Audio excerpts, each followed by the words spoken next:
The one and only Shaka Smart, head coach of the Marquette Golden Eagles, joins us here on the Eye on College Basketball Podcast. Shaka, I appreciate you taking time. Let's get right into it. What has it been like coaching this program without Tyler Kolek's voice and presence in the practices, in the locker room, etc.? Obviously, you've got a good team, but I know what he meant to you personally as you made your transition to Marquette in recent years.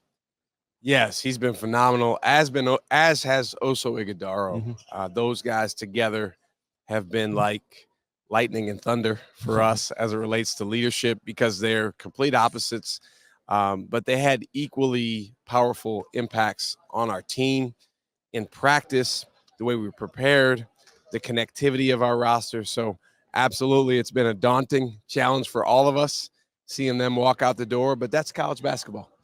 By the time our audience watches and listens to this, we'll have published our annual preseason list of the top 101 players in the sport. I'm pretty positive we have Cam Jones at number 10. Lofty praise, but we believe that he's got a great chance at being a truly dynamic offensive presence. But I want it straight from you. Are you expecting him to be one of the leading scorers in the country? Are you expecting him to make that jump where he would essentially be in the National Player of the Year conversation? Or with the way that you're assembling this team, are we maybe projecting a little bit too much there? I don't think you guys are projecting too much. I think it comes down to how in the moment he can be. He's absolutely capable of everything that you just said. He's a better passer than people think. If you go and look at the 6 games he played last year without Tyler, he did a better job playing point guard than people might think. He's improved on the defensive end. He truly cares about his teammates at a high level. So now it just comes down to how present can he be, how much can he continue to develop his competitive stamina, because we're asking so much of him. He might not come out of the game very much. Okay. And then on the defensive end, can he rise to the level of Stevie Mitchell and Chase Ross and the other guys on our team? You mentioned those guys. Your fans are well aware of this, but for our audience that's really dipping back in and catching up a lot, you again have been able to maintain a true year-over-year, keep it in the program, didn't dive into the portal there. I'm not going to ask you to wax poetic on that because I know you've done that plenty, but I am curious about this alchemy.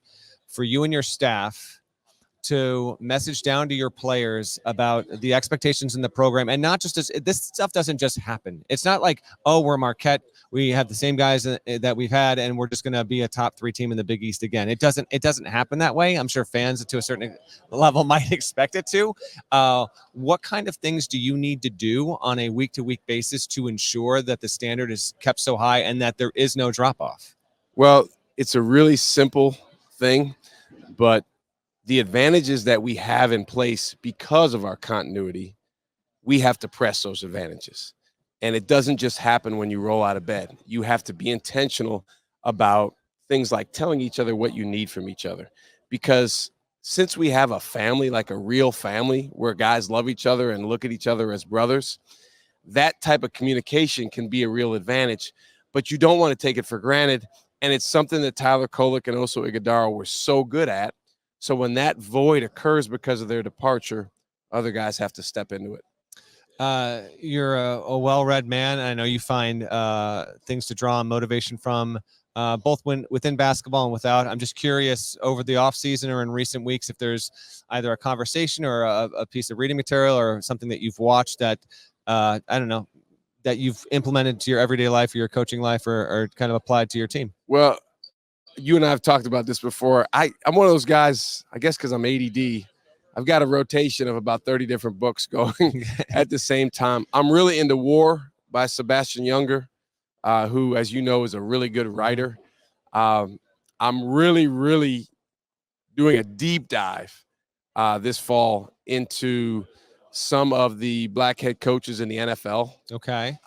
And because I think they have one of the hardest coaching jobs there is.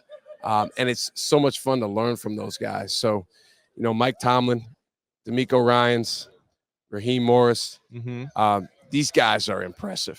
And so, yeah, those did you get to go to any practices? Have you talked to them directly? Or are you kind of looking at their past? Like when I actually did go to a couple football practices this offseason, but I didn't go to theirs. Okay. Don't know any of those guys. Okay. Some of my best mentors I don't know, and they probably don't even know I exist. Well, we but know that's okay. not true. We know that's not true.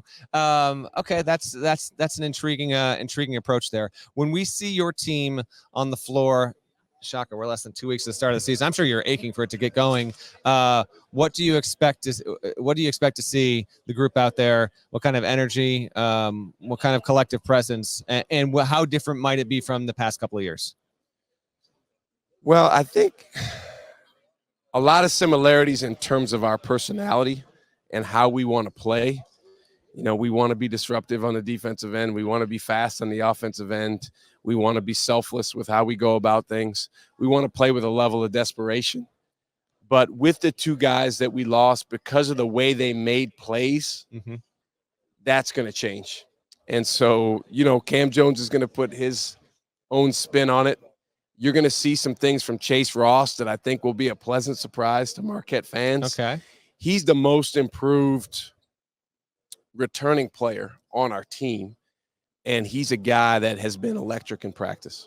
Yeah. And has that been an unexpected jolt, something that you anticipated would be? And absolutely not. It's not unexpected because, again, that's our way. Yeah. If these guys don't take big jumps, then we're going to be in trouble because, again, the way we've chosen to do it, and it's, you know, people always talk about, well, you don't pay attention to transfers. No, that's not true.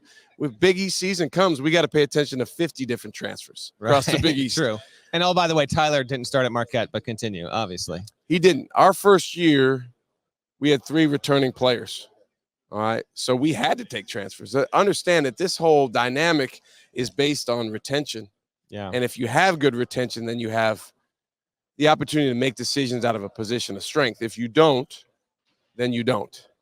But I think losing those two guys, you'll just see different players that emerge that have different offensive and defensive personalities, like Chase Ross's viciousness, impose that personality even more so on our team, just like Tyler and Oso did.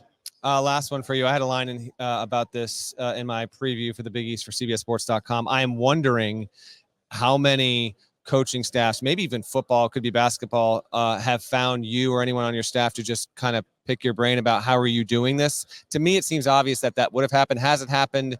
And I don't know if guys, you've invited them to come and be on campus, watch a practice, maybe not. But I'm just curious if, because of your reputation of being able to build such a strong culture and not necessarily have to rely on transfers, if that's led you to be something of a whisper to some coaches that feel like they're in need of that kind of advice. There's been a little bit of that, but I would say there's been much, much more of conversations that sound like this.